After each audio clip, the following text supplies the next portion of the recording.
Thanks for clicking! The Bank of Canada has named the 3 experts that will be assessing the bank's evaluation of its money printing during the pandemic. I could tell him that. Indeed, it kind of seems like an economics or even a history textbook could perform the same function. This one from Peter Schiff has good drawings. No, but seriously, the policy review comes in the aftermath of the bank's defense of its policy actions in June, when the bank tried to distance itself from the notion that money printing was the cause of pandemic inflation. The bank announced then that it would be putting together an in-depth review of its policy actions taken during the pandemic, and that the review would be evaluated by external experts. I want a full investigation. And given that these experts are going to be assessing a review provided by the Bank of Canada, which, judging from its own statements, is likely to find that money printing didn't create inflation, I think it's worth taking a brief review of the previous work completed by these experts. So what I want to do today is very briefly go over quantitative easing, take a look at the experts chosen by the Bank of Canada to assess its review of its policy actions, discuss some of their previous work on quantitative easing and inflation, and then go over some implications. As we'll see today, the Bank of Canada could very well be gearing up to release a report backed up by these experts,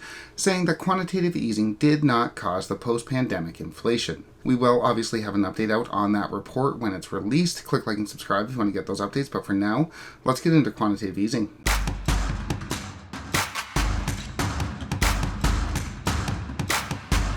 Very briefly, quantitative easing, which, if you'll remember, is where the Bank of Canada bought up government bonds from the banks as a means of A, pushing down long-term interest rates, and B, injecting liquidity into the system during the pandemic so that banks can lend it out. The central bank did a lot of this during the pandemic, buying up $400 billion worth of government bonds, drastically increasing the money supply. And the bank is currently conducting a study as to whether or not this process was at least partially contributory to the inflation that we saw over the past few years.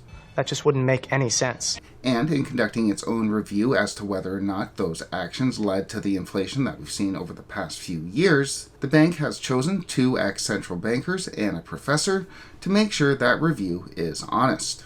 Let's start with the professor. First up, Trevor Tombe of the University of Calgary. Tombe found in a 2023 research paper that 90% of the inflation that we saw in the second quarter of 2021 was supply-driven, meaning inflation stemming from a lack of goods rather than too much money being printed into the system. That paper was actually cited by the Bank of Canada when it was defending quantitative easing a few months back, using that paper as a means of arguing that inflation was driven by supply and not money printing. One hand washes the other. So, the bank is using an expert that it cited as proof that inflation was supply-driven and not as a result of money printing, as a means of assessing its own review of what caused inflation. That's kind of like asking your friend to tell your parents how well you behaved when you were out on Friday night. You really can't make this up, and we're going to see more of it in a few minutes. However, I do think it's worth noting that in a blog post written in 2023, Tombe did note that quantitative easing is in fact money printing, noting that the central bank says as much as well. Then, the article that is linked points to a webpage where the Bank of Canada very much says that QE is not money printing. Remember, one mouth, 2 ears, listen to each other. So, I'm not really sure what exactly happened there, but at least there is a bit of divergence between Tombe and the Bank of Canada on the essence of quantitative easing. Regardless, next up on the list of those chosen to provide an unbiased assessment of the bank's review of its own policy actions, we have former governor of the Bank of Spain, Pablo Hernandez, who pushed back on inflation warnings at the end of 2021. In November of 2022, Decaux presented a paper to the Bank for International Settlements, noting that a significant part of Europe's inflation was stemming from a lack of supply, driven by high energy and food prices. And I think it's worth noting that even prior to Russia's invasion of Ukraine in February of 2022, Spain's CPI was sitting at 6.2%. What's that do, man? With that said, Decaux has at least acknowledged that expansionist monetary and fiscal policy were at least partially contributory to inflation when confronted with the lack of supply.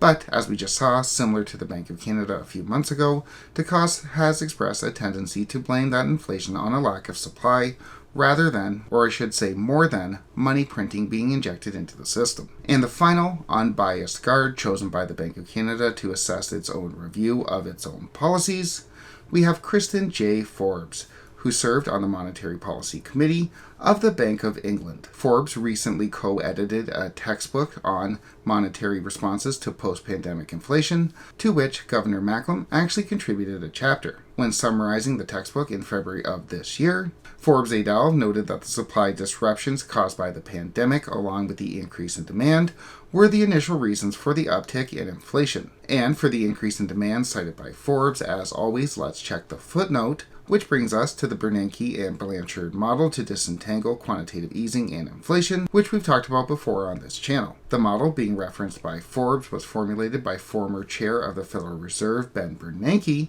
who was the architect of the first QE during the global financial crisis. Well, the first iteration of QE in the modern sense. We've been printing money with predictable outcomes for thousands of years.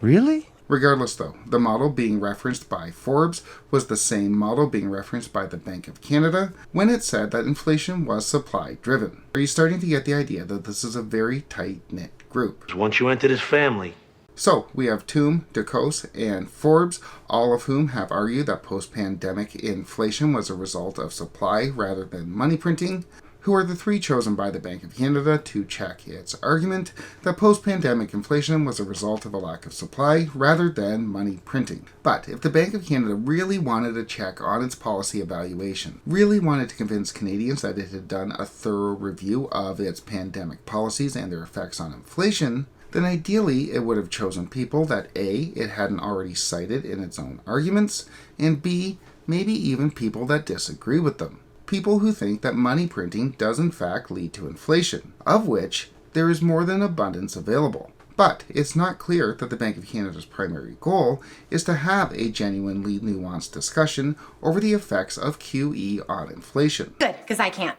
And not just because those chosen to assess its review already agree with them. My guess is the Bank of Canada is conducting this high-level review of its own policies as to whether or not quantitative easing, money printing, leads to inflation.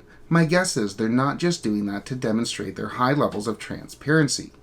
No, it's in case the bank has to do it again. Remember, when the Bank of Canada lowers interest rates, when it engages in these large-scale asset purchase programs, it's doing so to get people to borrow and spend money. It's trying to induce people to borrow and spend, those who would not otherwise do so. That's what it's talking about when it's discussing stimulating the economy. It's inducing people to borrow. As Deputy Governor Kazicki noted back in April, once the bank had brought interest rates as low as they could go, the next steps were buying bonds and forward guidance, not only bringing down long-term interest rates through the purchase of bonds, but convincing Canadians that they would stay there for a long time. Why would they lie? What would they have to gain? All of this was designed very purposefully to get Canadians to borrow and spend to get us through the pandemic. As the governor even noted, the Bank of Canada was leaning on the real estate market to prop up the economy. But if something happens again, a financial crisis, etc., and the Bank of Canada has to cut, print, and forward guide, then how difficult is it going to be the next time around to get Canadians to borrow, spend, and believe the Bank of Canada if they think that inflation is coming right around the corner? Only once. Yeah, it's not going to be very easy for the central bank to get Canadians to do what it wants the next time around. Unless, that is, it hopes, it's conducted its own internal policy review, which has been checked and assessed by external experts, to which it can point when noting that the next time around, the quantitative easing, the money printing, will not lead to inflation, so go borrow, go spend, rates are going to be low for a long time. With that said, that's just my guess, but as we've seen today, the three experts chosen to provide a check on the Bank of Canada's review are experts that already agree with its conclusions. Find someone who doesn't agree with you, and then see if you're still right. With that said, when the Bank of Canada does finally release this assessment, we will obviously have an update out on that assessment on this channel. Click like and subscribe if you want to get those updates, but for now, thanks so much for watching.